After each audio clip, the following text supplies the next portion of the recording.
Before I get started, I want to give a shout out to Zabar Cole, Afro Disciple, Brandon Geither, Ed Cooper, Sean Carter 2010, and Inspirational Truth for their contributions to the channel, and to my moderator Swing Out Museum, my man, and Darkroom Media 007 You coconut for their continued support of the channel. And if you'd like to support my channel directly, Cash App and PayPal are available. Just be sure to let me know in the For section if it's okay for me to mention you publicly, or else I'll assume you'll want to remain anonymous. And here we go. Layman's Journal Chapter 214. So The Color Purple is a story that has haunted the black community for decades. It's a tale of what life was like for young black girls growing up in the American South during the turn of the century, as told from the perspective of a young woman named Celie, as it chronicalizes the hardships she faced as a child bride, living under the harsh hand of her husband and father. The problem with that is it's a bold-faced lie. Black men have never had the systemic authority to culturally mistreat black women as a collective group. And while there were some exceptions, they were the exceptions. It was not the case for a majority or even sizable minority of black men, nor have we ever had the legal authority to trade black girls as child brides in exchange for cows and chickens. Yet that's the narrative, that's the lie the movie and book propagates. And it's what black women, beginning with the boomer generation, has regarded as true for 4 decades. And that's largely because of this bitch right here, Oprah Winfrey. Even though the book was released in 1982 and the film in 1985, she's kept the myth of this misandrous fantasy going in the form of a Broadway musical for the past 20 years.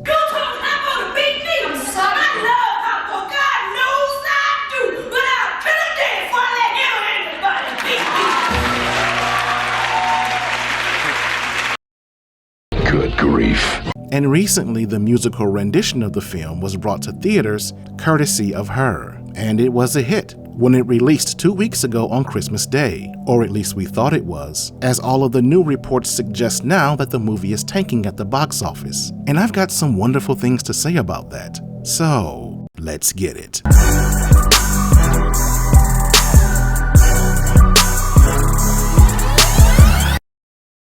Family, here we are.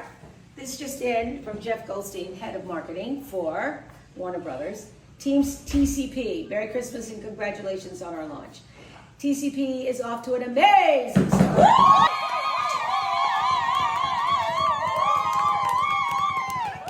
Exceeding aggressive expectations. We're now headed at the moment to come in the range of 18 million today. Yes. At this level, TCP would be the largest Christmas Day opening.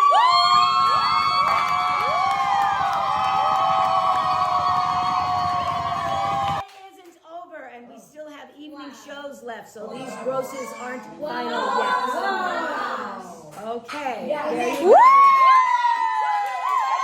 Thank you, America! Yes! Thank you, America! Yeah, that was the narrative the day the movie released. The Color Purple had a $20 million opening on Christmas Day, and the headlines everywhere were celebrating the news. They cheered the triumphant return of anti-black male misandry coming back into the mainstream, and the fact that it happened after Jonathan Majors was found guilty of mishandling the woman he was running away from made its success even more sweeter. And I can attest that much of that is true. I bought tickets for the Christmas Day opening, and that wasn't an easy feat. Screens were jam-packed on that day, as I had a hard time finding tickets. But ultimately I decided not to go, opting instead to spend Christmas Day with relatives. But I did go the following day, and I noticed that show times were magically open, that all the time slots that were packed on Christmas Day were empty on the 26th. And at the time that I went, there were only a dozen or so people in the theater. And while I had a terrible time watching the movie, I loved the fact that no one was there, that this newer, younger generation of black women were not embracing this garbage. But then I thought maybe that's just in my area because I live in the suburbs, in a community that's less than 5% black. So maybe it's because people in my community aren't into the film. And that wasn't the case either. Because if you really want to know if a project, movie, or television show is doing well, check out the bootleg sites. But don't download anything. I don't condone breaking the law, and aside from getting a nasty letter in the mail, you could also give your computer AIDS by installing whatever you find there on your system. So I just recommend going there to see what's popping on those sites, to see what others are downloading. And in my experience, projects that tend to do well in the box office or on streaming tend to trend there. For example, I knew Amazon was lying about the success of The Ring of Power because none of the episodes made the top 10 on the bootleg sites, while House of the Dragon, which was also streaming during that time, was #1 every week. But as for The Color Purple, not only was it not trending on the bootleg sites, but no one bothered to upload it. That means it's a movie so bad, so low in demand, wait for it, it isn't even worth stealing. You can't give it away. Damn! People don't want to watch it for free. And this is bad news for the studio. Warner Bros. As well as Oprah are taking a huge L on this because the budget was $130 million, $90 for production, $40 for marketing, which means, according to the 2.5 rule, it has to make $325 million globally in order to break even, not make profit, to break even, which is wild to me because Oprah was the lead producer on this film, and there's nothing in her catalog, nothing in her history that suggests that she's capable of producing this kind of return. And it causes me to question, what was the impudence in giving her a $130 million budget? To the executive that made that decision, what flavor of dog food was he smoking? And to put that in further perspective, the original Color Purple, the one that was released in 1985, adjusted for inflation, had a production budget of just $44 million, but grossed $268 million in the box office, generating a 9-figure return on investment.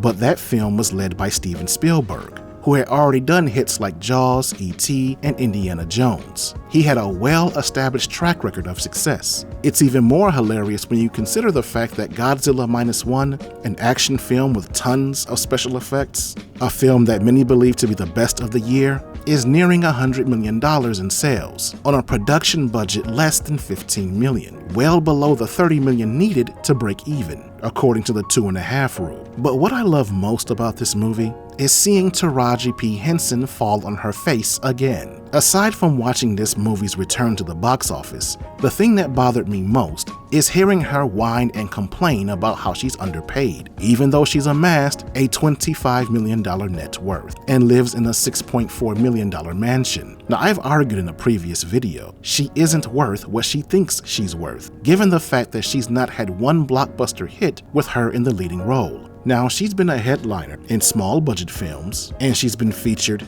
in big budget films, but in a smaller role. But she's never been that star, that reason that people come to see movies. For example, she's no Tom Cruise. She isn't making films with 9-figure returns. Nobody runs to the theater to see anything she does. And if you want to hear more on that topic, check out this video. But it's good to see that point hammered home for the umpteenth time. And hopefully this will be the last time we will hear Miss Henson complaining about her salary, as it's hard to argue that you're underpaid when you're being featured in a major flop. But the thing that amuses me are watching people come up with excuses. According to the New York Times, the movie hasn't generated revenue because it's yet to make its international debut, which is hilarious because it's targeted for a niche audience. People in Russia or the Eastern Bloc aren't eager to see this movie. They don't care about Black American women living in the South, and the same applies to Japan, China, and other wealthy nations. Forbes tried to blame the global box office as a whole. They argue this is an issue with all films, citing the recent struggles of other bad movies like The Marvels, which is dumb to me because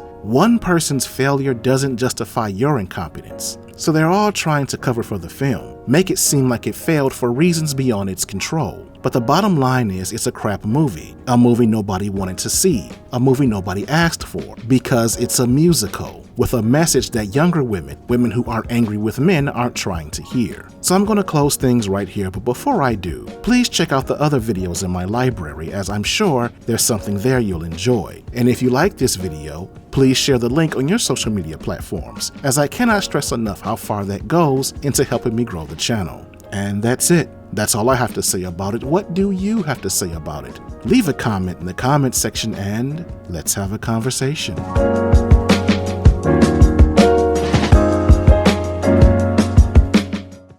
Okay, so you've heard me say this a million times. So if you like this video, please give it a like and leave a comment in the comments section and share the link on your social media platforms. And if you are new to my channel, please subscribe and turn on that notification bell. That way you'll get alerts every time I upload new content. This is the Layman's Journal. Thanks for stopping by. I'm out. Hell! Shut up! Shut up! Shut up! And while I do appreciate you sharing, subbing, and leaving comments, I'm going to ask that you take another step further in keeping the channel going. I set up a membership plan for those of you who would like to offer further support in the development of this channel. It's not anything expensive or special. I'm just asking for 99 cents a month, which is enough for me to continue doing the work that I do here. Help me! Help me! Help me! In the future, there will be additional tiers with added benefits, but for right now, I just need your support so that I can cover basic costs. So please, sign up so I can continue bringing you awesome content. This is the Layman's Journal. I'm out.